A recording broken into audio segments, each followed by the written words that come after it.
Climate Depot up on screen. Climate exorcism. 7th grader wins global warming essay contest. We're being haunted. We desperately need an exorcist. All the kids' TV shows I turn on with my children, it's climate monsters are going to kill you. Skeleton monsters are climate, they're going to get you. I mean, this is the total takeover by the control freaks, by the collectivists. In closing, talking to one of the preeminent individuals out there fighting this, Mark Morano, ClimateDepot.com. Mark, you're saying it's beginning to collapse. It is, as you've said, as all the evidence is, as you know, the ice caps that were saying were melting. Well, they always melt in areas in the summer, and then it got even bigger in the winter. You were talking about, well, I mean, you haven't talked about how Mars ice cap was getting smaller. Now it's getting bigger. You know, the sun has cooled off. That's the main driver. How do we beat them? I mean, how do you see this falling? Because their whole world government taxing scheme is based on the phony carbon control system, as the New York Times said, a tax on breathing. How do we beat them, and why are they collapsing? Well, it's collapsing scientifically. It's how to beat them.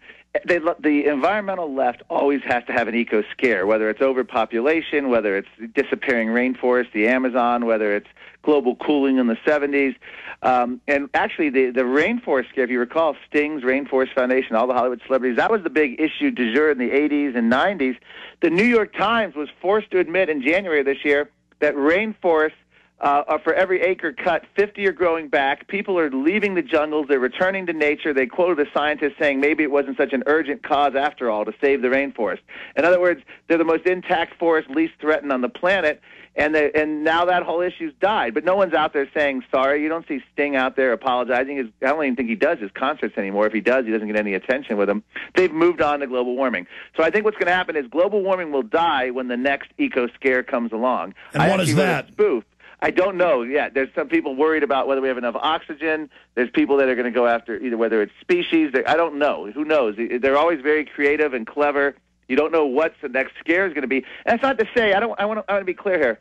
You can't denigrate. There's a lot of scientists that are concerned about this, but I think what's happened is a lot of scientists who should know better are basically jumped on a bandwagon that has tens of billions of dollars involved in it. So say you study frogs.